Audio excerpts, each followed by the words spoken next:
The floorboards creaked as the old mine shaft elevator lifted him from the ruin-strewn precipice. Fresh blood from the felled magma worm Makar still dripped from his blade. The Black Swordsman had made it to the land of the Erdtree, to the Altus Plateau. Scars from the shattering still remained apparent to this day. His goal was now within reach, but he needed to rest. It felt safer to travel when the sun was down, though it never was. As night fell, he took a detour to gather resources. In the distance, he saw the glow of spirit jellyfish. When the moon was high in the sky, these spirits could be seen, usually floating above sacred grounds throughout the lands between. It would seem lilies of St. Trina were planted here, possibly in mourning for these lost souls. These purple water lilies dulled the senses and were crucial in the construction of sleep pots. If it wasn't for the light produced by the jellyfish, he may have missed it. But nestled in the foliage was a breach in the rock wall, and inside would be the secrets held by the lost spirits of the Sage's Cave. Hey everyone, Jack here. The video you're about to watch is a cut chapter from my previous video, The Eclipse, Miquella's Secret Crime. If you like this video, please consider liking and subscribing, as well as watching my previous videos. Now, let's get back to following the Black Swordsman as he uncovers the secrets to the Sage's Cave. The cave was dark and damp, but there was only one room. He could hear the sound of running water as if it were echoing towards him. As the Black Swordsman followed the sound, he felt a cool breeze, as if there was no wall in front of him. And with a simple knock, the illusion was broken. This was no ordinary cave. The water was pristine and clear, but through the tranquility he heard the sound of shambling bones. Odd, he thought. His beast eye did not quiver with the presence of Deathroot. What could cause those who live in death to be here? There was a platform with a lit fire and 2 chests. Whoever created the illusory wall may still be here, he thought. In the first chest, a lost ash of war. They were trying to learn something from the memories of battles past. And in the second, black rejuvenating boluses, made of cave moss. They must have been concerned of the blight of death, but without Deathroot, what was the source? The Black Swordsman noticed 2 braziers near a peculiar wall, as if there should have been an additional path. As he approached, he could hear the sound of risen bandits, and they were guarding more treasure.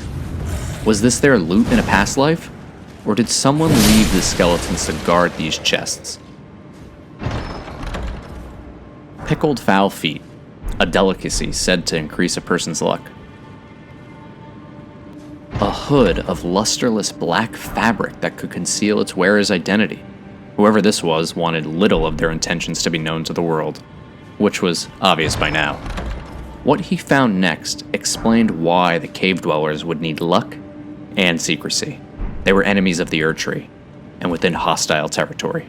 On the face of this tall, medium-sized wooden shield was the forbidden design of the candle tree, thought to represent a surreptitious prophecy of cardinal sin. Sometimes, 2-finger faithful would glimpse these flames in their prayers. They would see visions of the one who walked alongside flame, who would one day meet the road of destined death.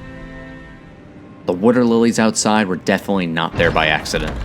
Hidden in the last chest were the arcane nascent butterflies, which many believe represented St. Trina and Miquella. A follower of the Twin Empyrean, harboring heretical beliefs of the flame of ruin, something must have been amiss. As the Black Swordsman approached the next room, he stumbled onto an odd sight. A lit campfire, and risen soldiers who lived in death, their weapons and armaments stored efficiently in barrels and on racks. Although dead, these souls either still harbored a modicum of intelligence, or someone left these weapons for them. Without the presence of Deathroot, their assembling here was no accident. As he swung his blade at the last skeleton, another illusory wall dissipated, and a chest with a stone sword key was behind it. Those with secrets were best to keep them under lock and key. Deeper in the cave, more chests. Whoever this was, they had enough wealth or experience to accumulate this treasure trove. golden great arrows would seem odd for someone who followed a heretical prophecy. But there's nothing wrong with using your enemy's weapons against them. The identity of this heretic started to become more clear. Weapons of the Ravenmount assassins. The use of these raptor talons were used to mimic the Deathbirds, and the vicious swoops of that of a bird of prey. It would also seem that they were no friend of the ancient dragons either. Dragon wound grease was found next to the assassin's tool. A friend to Mikola, but an enemy to the Erd Tree and to dragons. The hollow of the cave was cool. A draft followed the rushing waterfall which came from the world above. A robe crafted with the black feathers of a bird of prey, the robes of the Ravenmount. The ornamentation of what appeared to be human bones decorating the interior of the cloak. This was a ritual implement for transforming into a Deathbird. They could be bringers of death, if only by imitation. A skeletal mask was also present. Another ritual implementation. It would tightly grip the face and dig into the skin. It was believed that doing so would preserve one's human instincts while imitating the Deathbirds. With the rune of death removed from the Elden Ring, it would seem that the only way to preserve the traditions of death was to mimic them. And so old followers of this lost religion would wear the sacramental garb. Secretly, of course. In the time when there was no Erd Tree, and root burial was an uncommon cult practice, death was burned in ghost flame, and Deathbirds were seen as keepers of those fires. Some pagan beliefs saw them as white-winged maidens who were death's gentle envoys. Others, usually of ancestral spirit-worshipping faiths, thought that they were reapers of lives which experienced no sprouting. Life would not be born anew for those poor souls, it would seem. Warrior cultures believed that those who met their death in battle would be guided to the Helfen, lampwood which guided those who met their deaths in battle.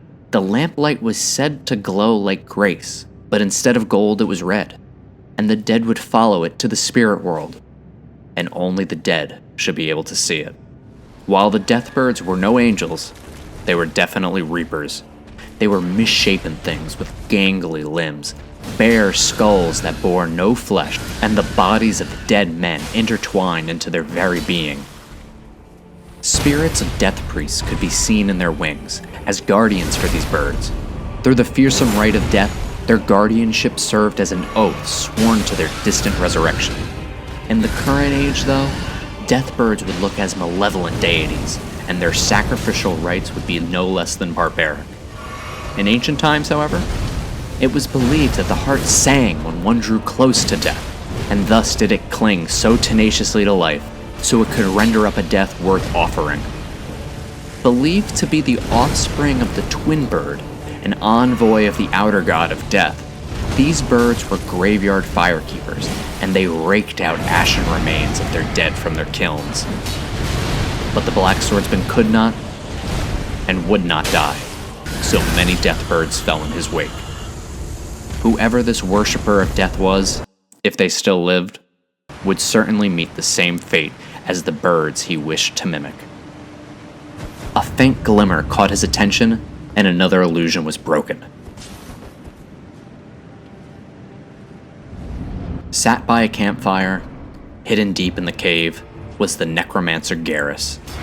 Once a wise sage, his worship of death was deemed heretical, and he was driven from town, perhaps from the neighboring Windham up above. Sadly, there was no more room for pagans or ancient beliefs in a civilized world. The followers of the Greater Will saw to that much. Resurrected snakes, another enemy of the Erd Tree, tried to distract the Black Swordsman as the necromancer cast ancient hexes from his staff embedded with the Prince of Death's sullied amber. The necromancer was casting hexes he had rediscovered, a rancorous call to bring vengeful spirits to his aid. The dead had long been left to wander, but they found their leadership here. When the necromancer fell, so too did his prized possession. The Black Swordsman inspected the weapon and noticed that it was fashioned after the heads of a woman and 2 children. Did he kill a grieving man, a servant of death, an enemy to the Erd Tree, and an adherent to Saint Trina? War and conquest had left its mark on this man. It took away his family and only left resentment. Violence had begot violence. There was a sound. Someone else was here. Another campfire, 2 stools, and food to share. Above, lifeless Albinorix hung, and before he could look further, the water splashed and the Black Swordsman went to light the sentry's torch. His grip fumbled as he tried to hold his torch and his blade. The Black Knife Assassin was on him as she thrust her blade into his chest. The pain was intense. But then nothing. It was dark. It was quiet. It felt like peace. The struggling was over. There was no more need to fight.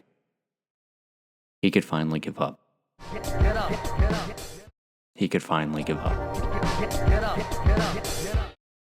He could finally.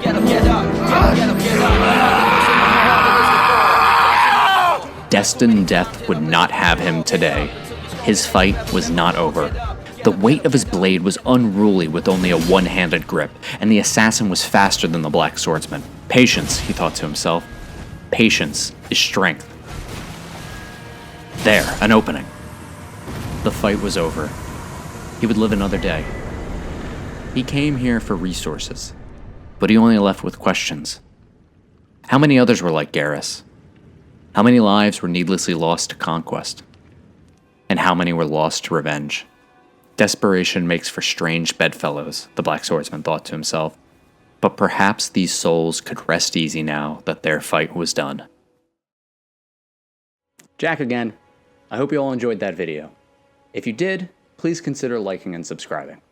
This was a cut chapter, part of a larger video that focused on the entirety of the Night of the Black Knives. If you haven't, go give it a watch. You'll find it there, I think. In that video, I asked you all to leave questions, comments, and contentions to the theories presented in that video, and a lot of you did. So now, if you want to stick around, I will be answering those Q&A questions. I'm still going to be doing a different video in the future that is a character within Elden Ring, explaining the history of the demigods, but I wanted to portion out the Q&A questions so it didn't take too long for me to answer those. So if you want to stick around for me answering viewer questions, please do. If not, I hope you enjoy the rest of your day. Our first question comes from Zane Roshan. They say, seriously bro, Miquella did nothing wrong. He's a lolly. So it's kind of like that meme of like the 10,000-year-old anime dragon girl. Miquella is eternally youthful, and his mother, Marika, is the Eternal Queen, so we really don't know how old they could be. He may look like a child, but for all we know, he could be as ancient as the ancient dynasties, and he could be trying to enact schemes that have been going on for thousands of years, even before the age of the Erd Tree or, before the Eternals and the Nox. We have no idea. Our next question comes from Mr. F8658. They say, I would ask where Saint Trina fits into your theory, but I'm seriously serious, you don't want to go there. So, as many of you know or agree with, Saint Trina is the alternate identity to Miquella and is the saint of sleep. Nas, the great hip-hop artist, has a great line that goes, I never sleep because sleep is the cousin of death. To me, I see Saint Trina as Miquella's way to exert his influence on the regular populace throughout the Lands Between. In a world where people can't die, the ability to sleep forever might be a comfort. So I see that as him using his influence to kind of gain the respect and recognition from the regular folk throughout the Lands Between. So whatever Miquella wants, he's using Saint Trina to make those influences happen. I don't know exactly how, but that's just how I see it.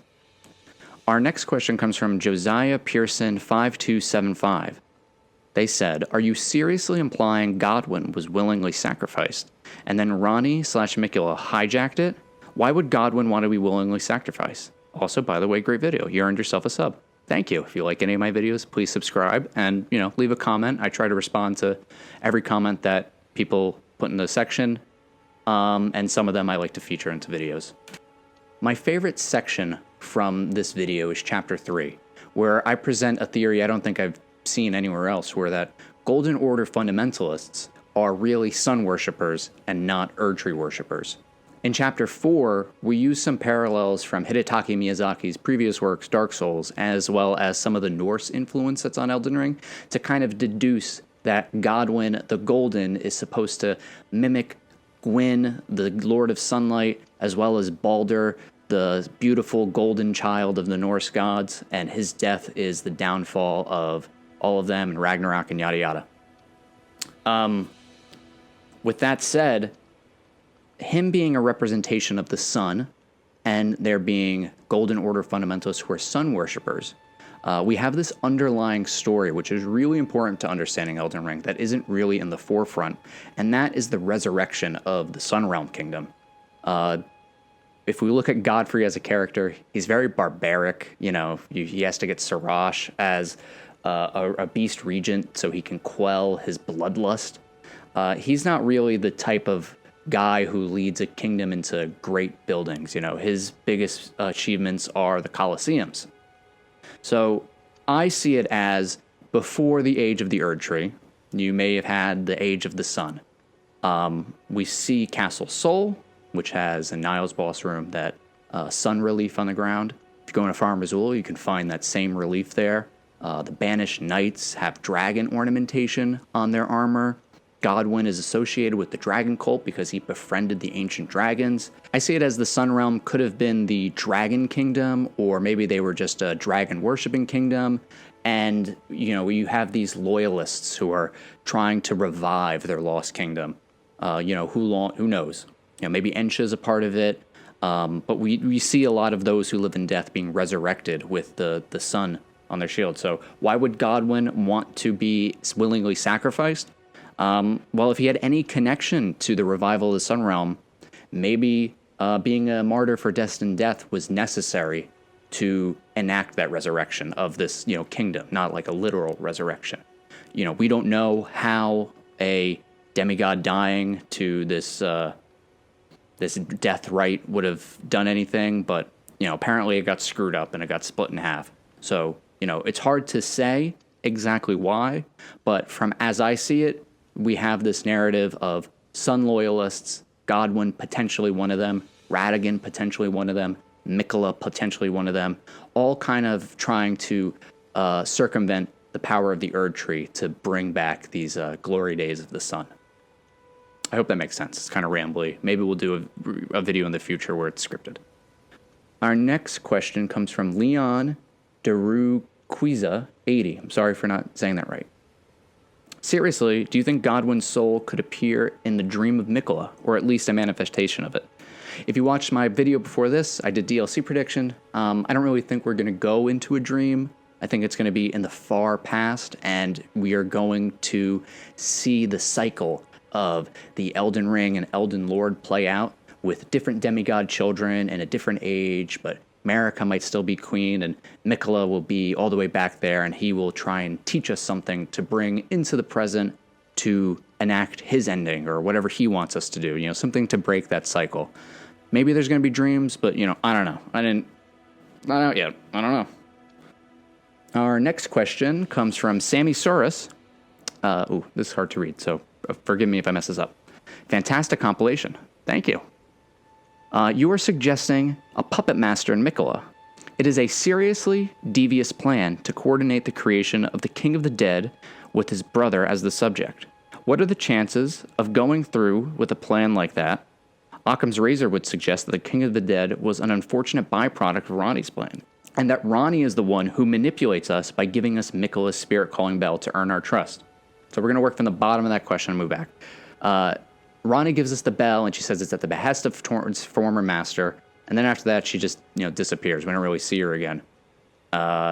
When we work for her, it's either through Rajir's questline, and immediately she dismisses us for looking for the curse mark and says, go away. You have to be persistent before she'll actually let you work for her. And the other way is if you just show up and she says, oh, I guess it's fate, so I'll take you into my service. So I don't see her giving us the bell as a way to manipulate the player or the character, because she doesn't seem to be interested in us when we arrive. Her plans didn't really have us involved in it.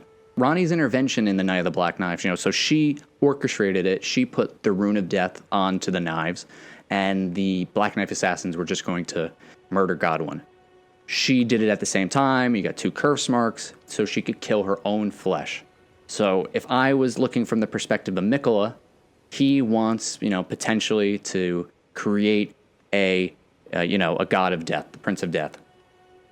He doesn't really care about the ending of the moon. He's not really interested in Ronnie not being an Empyrean. That's not any of his concern. But he wants a specific thing, and he can get that if he works with Ronnie. So I see it as just, two, the enemy of my enemy is my friend. They have similar goals for a time being, so they work together.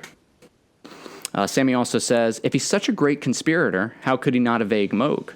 I will rebuttal with, if he is such a great conspirator, don't you think Moog would be in his plans? We find Mikola in Mogwin Dynasty Palace, which is beneath Caelid. There's petrified trees everywhere. And there's also, if you look from Serifa River, it kind of looks like Mogwin is a giant tree trunk itself. As we looked at in Chapter 5 of the Eclipse video, runes, blood, bodies are essential ingredients for building an Erd tree. And right above Mogwin is Caelid, where Radahn and Melania went to war. So, these are physically above and beneath each other. I see it as, after all of that fighting happened above, the blood seeped down through the earth, and it's dripping on this petrified tree. Potentially, Moog was manipulated to kidnap Mikola. Melania was manipulated to rescue Mikola, but she doesn't know exactly where he is, fights Radahn and Caelid, thinking he might be involved. That violence creates enough blood that can grow into an Erd tree beneath the ground. If there is, time travel involved in the DLC, as I'm trying to predict, it could be that Mikola needed all of this blood to pool into this one spot, into this one petrified dead Erd tree, in order to send the Tarnish back in time, so we could do something or learn something, so his goals could be achieved. Just speculation, but, I think Moog was part of the plans, and that the blood from the fights between Radahn and Melania was necessary. Sammy also says, let's assume that your theory is correct. How is Mikola and Ronnie connected? Why would the Knight of Black Knives participate? Or why would the Black Knife Assassins participate? And why would they kill E.G. after Ronnie came out of hiding? Why is E.G. burning with black flames and not red flames? What is the missing link in these connections? So we kind of look at the Mikola and Ronnie connection already. Ronnie wanted to get rid of her flesh. Mikola wants a Prince of Death. They kind of cross paths in that way. They work together on that front. Why would the Black Knife Assassins participate? We don't really know what the Black Knife Assassin angle is. They're all clad in silver, yet they're said to be Newman, so I'm not sure if they're actually, maybe they're mimics of Newman. Maybe they're working for America. Maybe there was something America wanted to do. But I think the Black Knife Assassins, at least a faction of the Black Knife Assassins, had their own goals that we might not be aware of yet. Why would they kill E.G. after Ronnie came out of hiding? And why is E.G. burning with the Black Flame? So as we know, the red Black Flame is Destined Death. That gets imbued into either Malekith's blade or into the Assassin Knives. And it's, red and black. The god-slaying Black Flame is not the flame of Destined Death, but it can function like Destined Death. One of the big theories that I haven't seen anyone say ever before, is that Black Flame is mimics of Destined Death. It's a mimic of Destined Death. It's not it's a silver tear molded into this rune, so they could kill the gods. So there could be a rebellion against them. The mimics can make plants, melted mushrooms. They can make animals, silver fireflies. They can be people. They could be trolls and giants. They could be crabs. We see that throughout the game. If you need to get a mimic tier core, you just kill the lobsters in Liurnia, and some of them drop them. I think there's potentially a faction within the game that is trying to mimic Destined Death to kill gods for whatever reason that could be. So why is E.G. dead, and why is he covered in this Black Flame? Ronnie is connected to the Nox through her mother's lineage, and E.G. kind of knows he's gonna die. He says, Blythe, I'm coming with you. and then he's dead from Black Knife Assassins and the Black Flame. I kind of think that Ronnie sent those assassins to kill off E.G., you know? He knows too much. We don't want the plans to go bad. Cut him.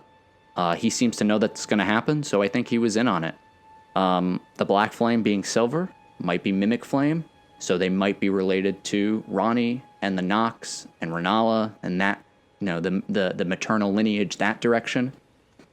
And that's just kind of where my head's at. Same thing, like, you know, just as a side note, the Astel we fight during Ronnie's questline is the natural born of the void, and a natural born means bastard. If you use his soul, you can make the bastard stars. There's another Astel called the Stars of Darkness.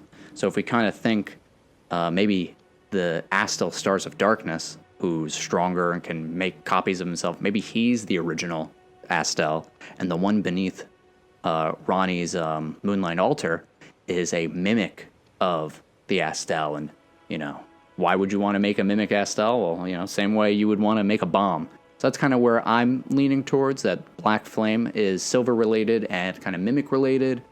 And they, you know, Ronnie is just killing off people who know too much. That's just, you know, maybe, I don't know. Sammy asked a lot of questions. We're getting through them. If the Misbegotten are his recruited allies, how come there is a Misbegotten Crusader in the Snowfield? So that goes back to Chapter 3. The Golden Order fundamentalists are sun worshippers. He is holding Radagon's old Darkmoon Greatsword that he reforged. So I don't see him as like, you know, I'm coming in for the Erdtree conquest. I see it as a Golden Order fundamentalist Misbegotten who is, you know, just hanging out during, in, you know, Miquella's area. I don't see any confrontation there. How does creating the King of the Dead tie in with his pursuits to cure his sister from Marat? We don't have any reason to question that this was his ultimate, that this wasn't his ultimate goal. You know, I don't know. Could be. The Erdtree's, I don't know. Yeah, I don't know. Sorry. All right. Oh, hi, Luther. My cat's here.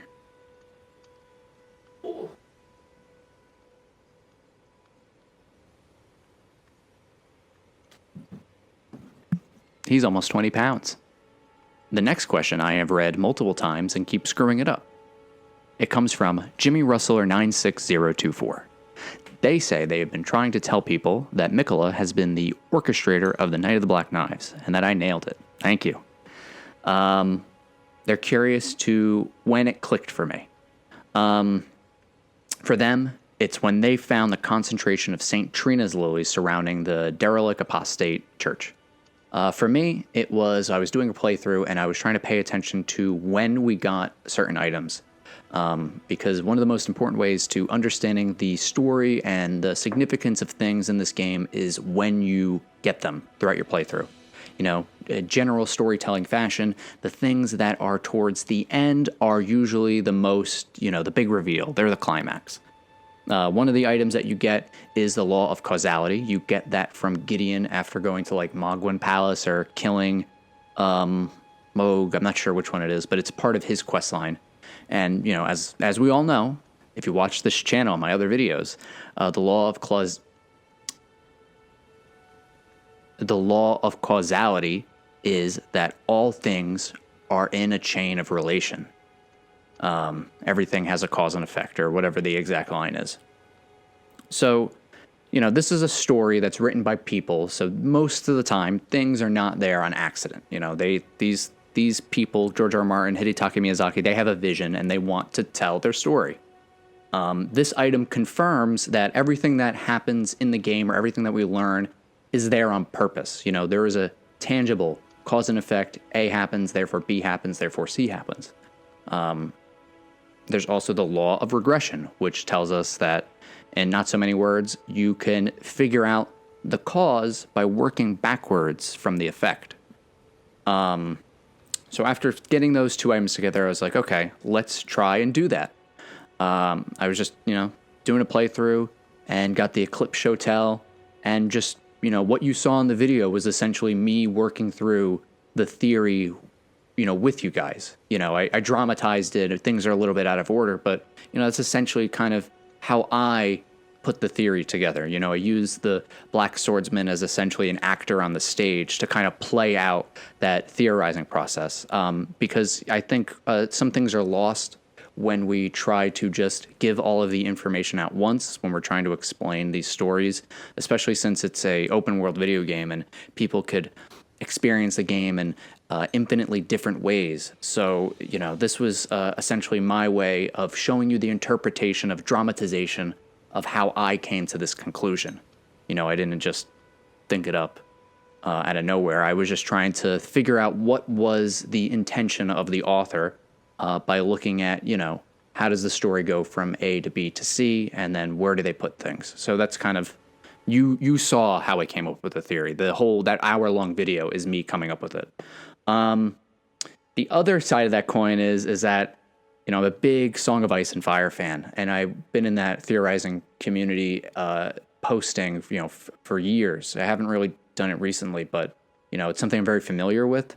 One of my favorite YouTubers, his name is Preston Jacobs, and he does great theories for A Song of Ice and Fire. One of his best video series is Time Traveling Bran, where he kind of goes into the idea of, Bran's being able to time travel. If you've seen Game of Thrones and you know what happens to Hodor, you know that there's time travel involved. And I was started kind of comparing who the characters of A Song of Ice and Fire were to Elden Ring.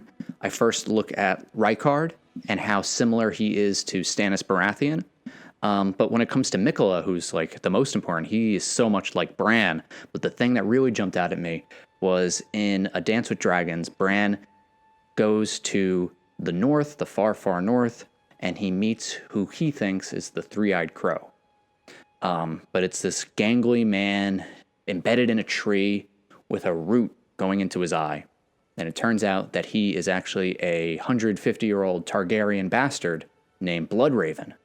Well, in Elden Ring, in Mogwyn Palace, there's Mohg, who has his horns going right into his eye. And he's the Lord of Blood. And in his second phase, big black raven wings sprout out of his back. And to me, I was like, oh, this guy is literally Bloodraven. He is literally a blood raven. So I tried to just, use Preston Jacobs' theories and what we know about Elden Ring and what Miyazaki likes to write about, as well as, a whole host of other things to kind of fit those parallels together to see what would Mikola's intentions be if they paralleled Bran's intentions.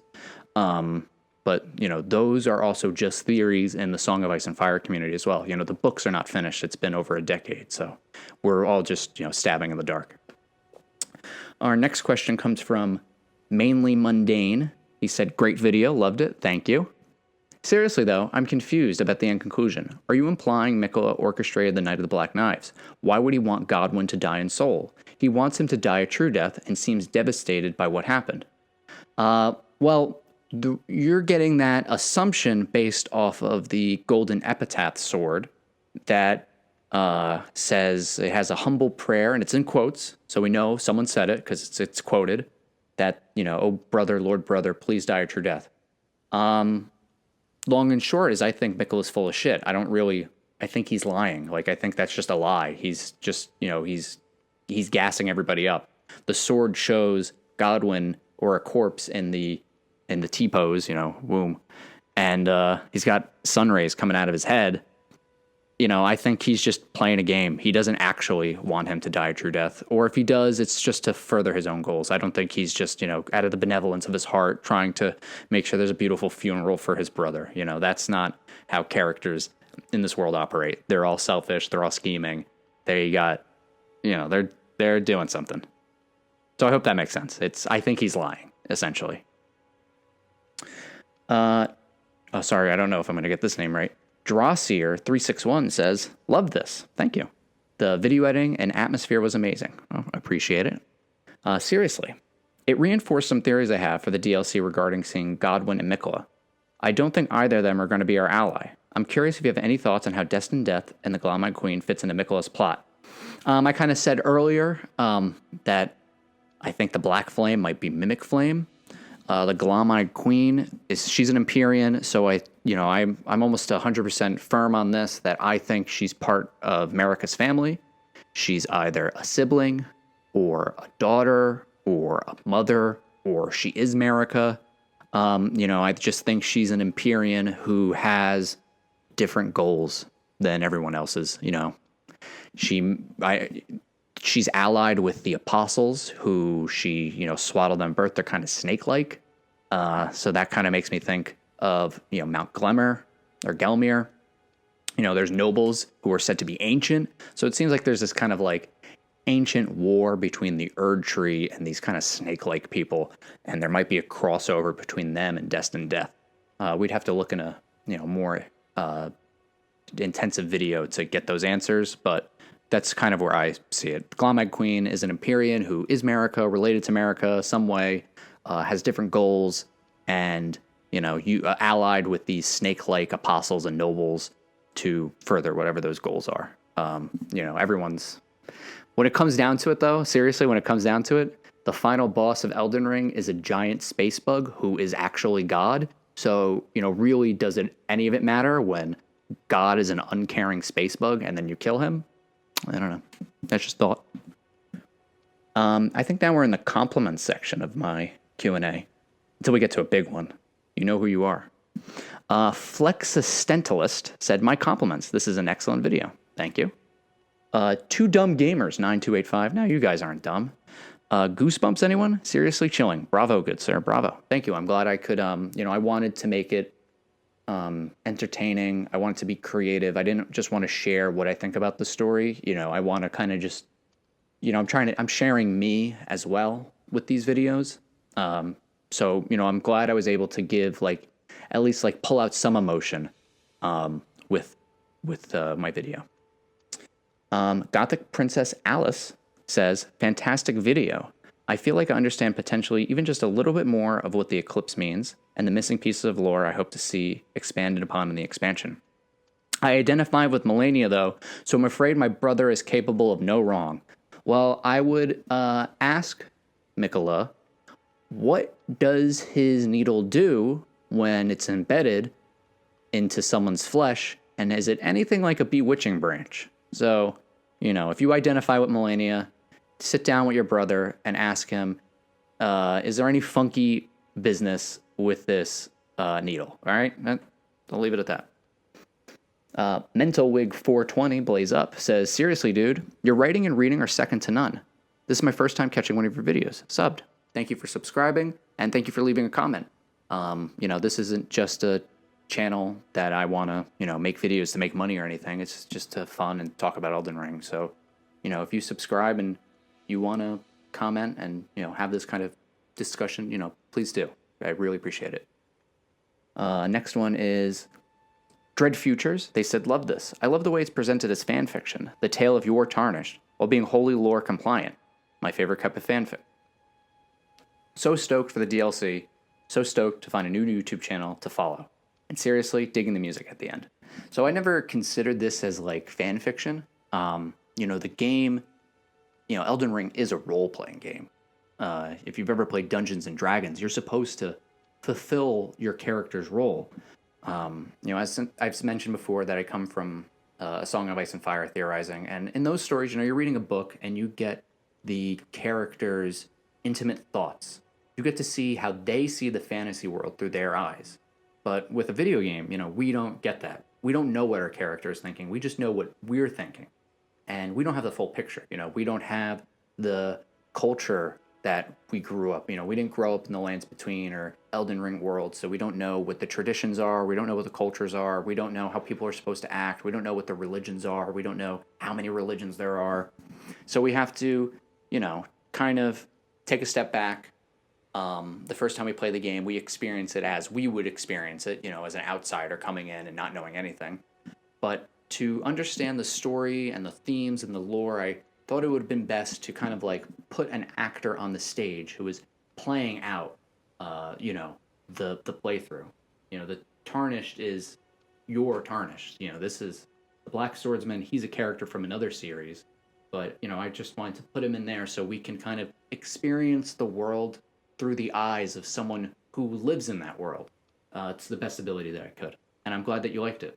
Also, if you like the music, it is Windmills. They're a hip-hop duo that I learned of from the YouTuber Epic Name Bro, over a decade ago when he was doing Dark Souls videos, he would put their music in every video, and it really blew that band up. Like, they got a lot of follows at that. And their second record, Broken Record, is really heavily influenced on Demon Souls and Dark Souls. So if you're into hip hop, I would recommend listening to Windmills. They're really good. Also in this video, there is the Get Up scene, or the Get Ups part. That is the song Get Up from Windmills, and it's sampling MF Doom in another song. So we try and put a little hip hop in this. Moradin247 says, oh, all right. So this is, you guys fell for my bait. Seriously, why do you think Mikola is the founder of House Murray? I always thought it was Melania who took the Shaded Castle from its original occupants and appointed Malay Murray Castilian while she was away fighting. But now that you mention it, can you talk more about it? And Memnock the Devil also asked the same question. If you get a chance, look for his comment in the Eclipse video. He left a chain with a theory of his about the three sisters and, their relations to each other. I don't agree fully with that theory, but, he put a lot of work into it. So I would appreciate if you guys, gave it a shot and read it. He put a lot of effort into that. And there is, interesting points in there, specifically that the Rune of Death is either manifesting its will through an actor or became a person of its own. So, if you get the chance, read Memnock the Devil's comment in the Eclipse video.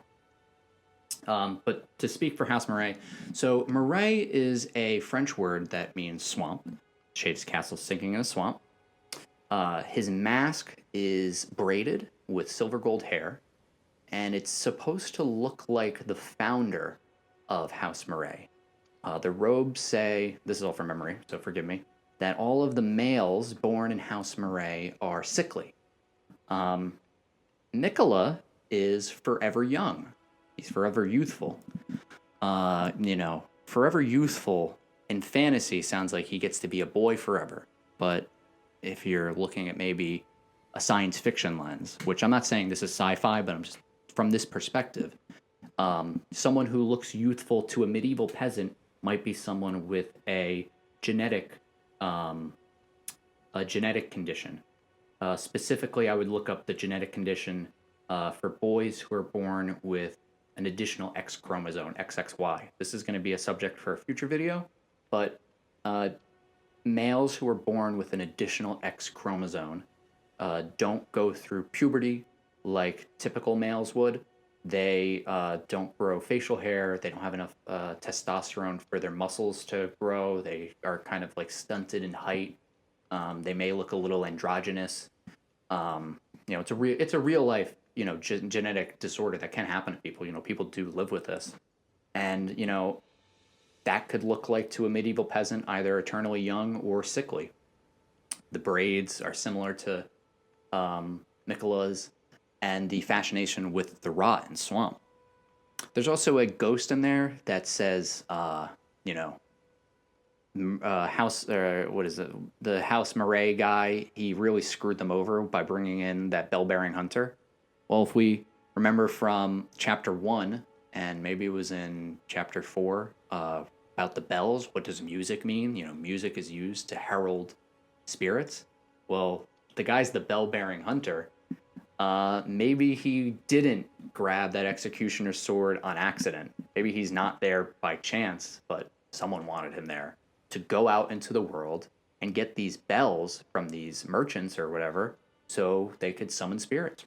I don't know, but I think it seems plausible.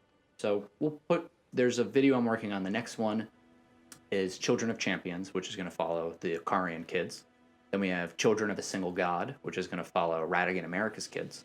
And we will look at House Murray in more detail, and it'll be more structured. Our next question comes from Queer Titan, which is a cool name. It may be off topic, but the description in-game says an Empyrean comes from a single god. How is that Ronnie is an Empyrean and has two parents? We still don't truly know the reason it was Godwyn that was sacrificed in the Night of Black Knives. So with that being said, wouldn't the description of an Empyrean bring Ronnie's parentage into question? So you're referencing Remembrance of the Rot Goddess, which says, again, this is from memory, says something along the lines of, since Melania and Mikola were born of a single god, they are Empyrean, or something like that. So it doesn't say you need to be born of a single god to be Empyrean, but just that since they were born of a single god, they are Empyrean. So it's just, it's not, it's causation doesn't equal causality. It also says that something along the lines of, as the daughter, or she should have been as the daughter, her great rune should have been the most precious of all.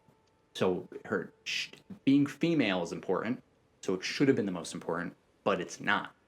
I think that means that Mikola's great rune is supposed to be the most precious because he's a male Empyrean.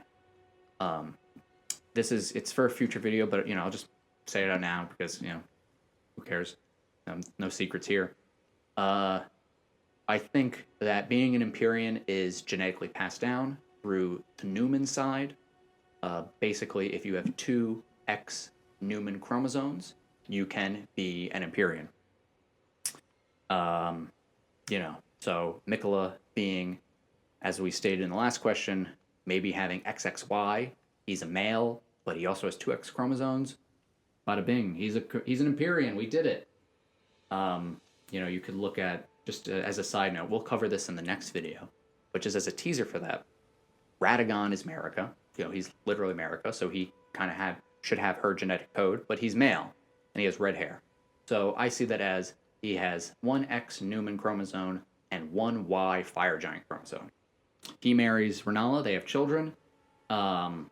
Renala is Karian, who used to be astrologers, and the astrologers have ties to the Nox. We see the Noxian statues, they worship the moon and the stars. So she could have, for example, 1 X Newman chromosome and then 1 X human chromosome.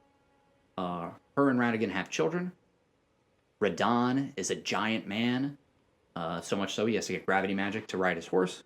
He could have 1 X human chromosome and 1 Y giant chromosome, so making him big.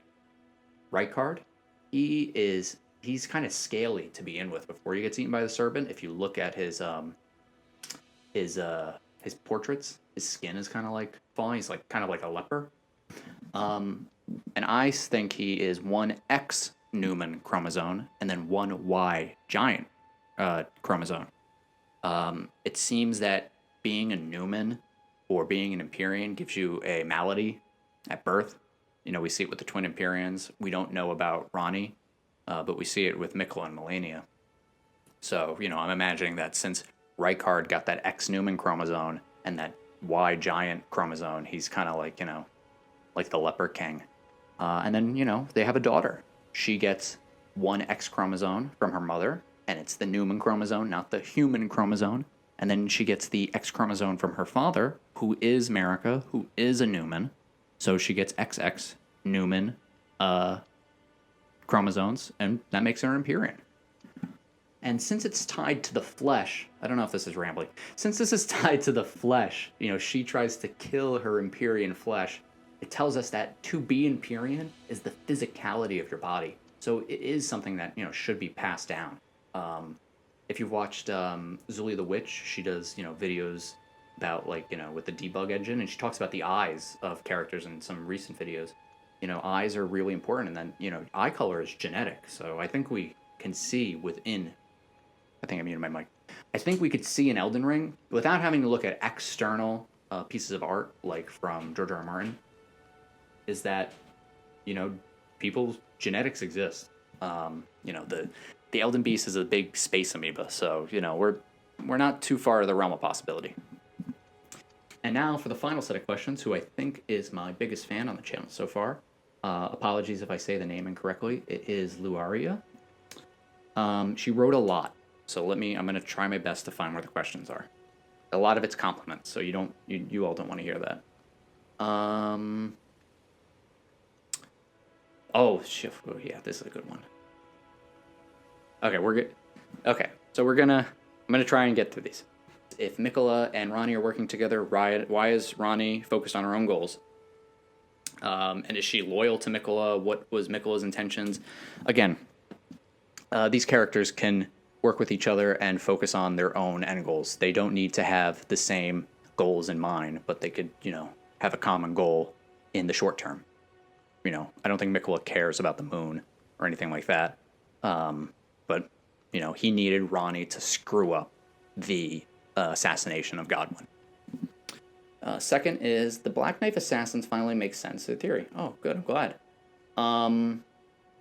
Why was Black Flame covering EG? I think I answered that already, so I won't repeat myself. Why we find Black Knives at the Halo tree? Yeah, so I think, the Black Knives might have,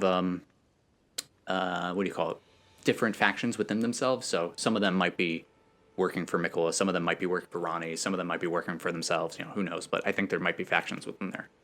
Why they turn on Ronnie? There's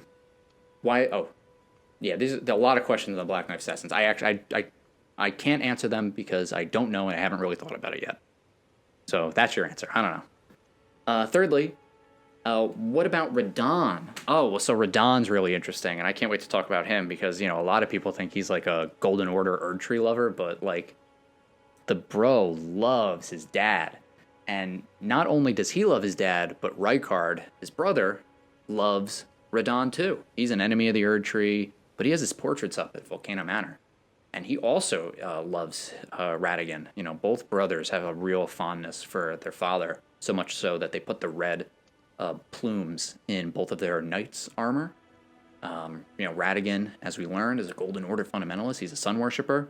So, I don't really think he's, an Erdtree simp.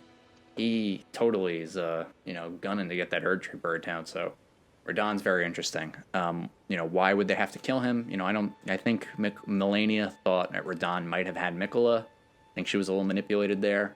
So that's that answer. And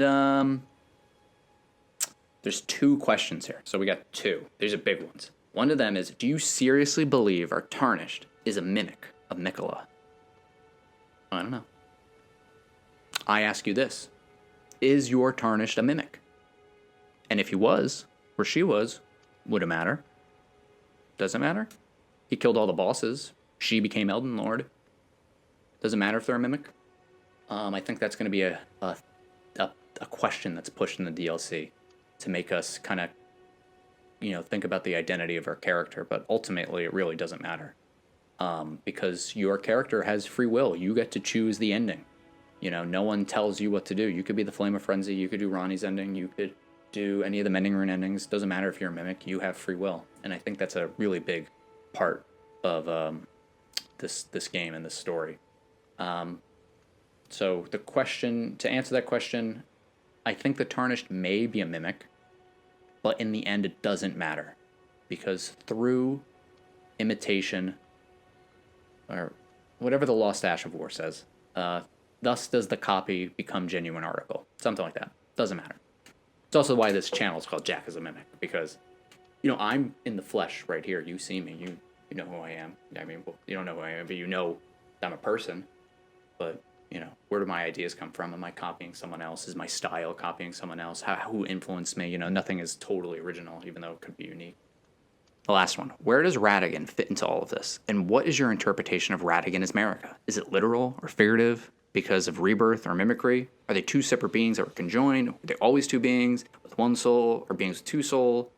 So Radagon is Marika. It's right there. That's what I believe. He's Marika. Marika is also Radagon. They're literally the same person. They have the same goals, the same intentions. They are the same person. Radagon is Marika. Is he a mimic of Marika? He could be, that's fine. It doesn't really matter, what the mechanics are that makes him Marika, but just that he is Marika. I think the biggest contention to that is people will say, well, Marika shattered the Elden Ring and Radagon repaired it. So obviously they're in opposition of each other. One is doing this thing and the other is doing that thing. But that's only if you look at their actions separately. If you look at it together, Marika destroys the Elden Ring, so Radagon can repair it. If you are a blacksmith, that would be called reforging. If you have a damaged sword, you would melt down the raw material of that sword and reforge it into a new sword. You would destroy it so you could rebuild it. So, even though they're kind of opposites, they still have the same goal. No matter if you go to buy something that costs a quarter, if you give them the head side or the tail side, it does not matter. It's still worth a quarter. The other thing is that Radagon put thorns on the Erd tree to prevent people from entering.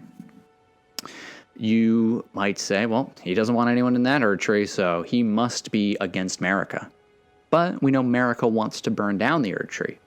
You would have no reason to burn down the Erd tree if there was no thorns.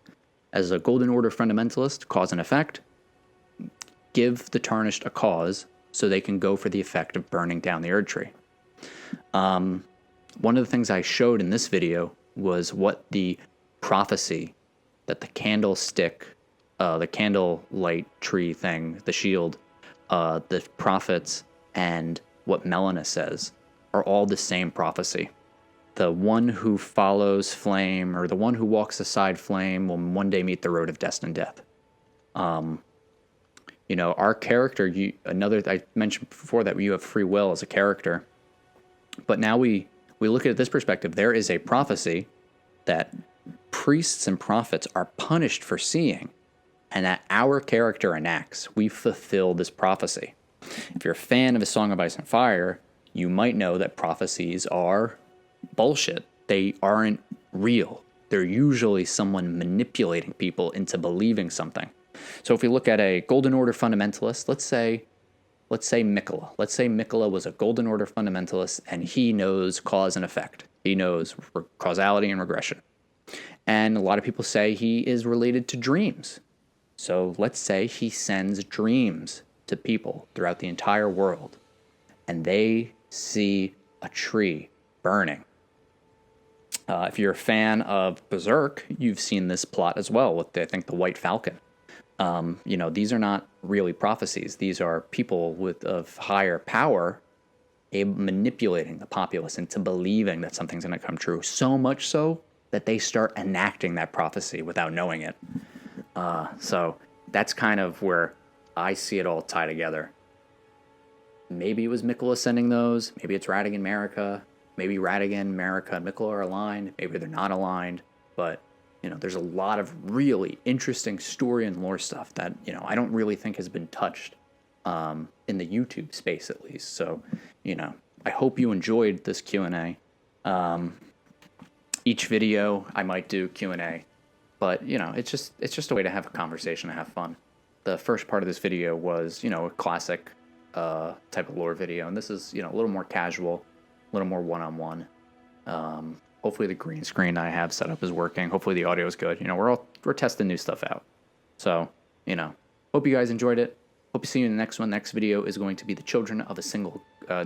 Next video is Children of Champions. It's going to follow Rennala, Radagon, Blythe, Ranni, Rykard, Radahn. I will be playing a character within Elden Ring. I have a costume that I bought. Got this green screen. I will be Preceptus. No, I will be Preceptor Jacobus Mimicmus, and I will be teaching a class within the Raya Lucaria Academy. The walls have been closed, no one can leave, so you need to come to this class of World and Affairs to know really what's going on. And the class will follow, the royal family of the Carians, and we will look at a complete timeline from Rennala's ancestry to present day. With everyone in that family. So the goal is to try and build out what exactly everyone was doing at what times and who influenced who and who allied with who to eventually fill out the entire series. First one is Children of Champions. Next one is Children of a Single God. The third will be the Children of the Crucible the Children of the Crucible and Dragons. And then the last one will be Anatomy of Empyreans. If the DLC doesn't come out, which it might, but, whatever. That's the plan for now. Plans change. It's YouTube. We're casual, So, thank you guys. Hope you enjoyed this video. If you stayed all the way to the end, you get a reward. Satisfaction with yourself. And, my thanks, which should be, maybe that's good enough. All right? Bye, everybody.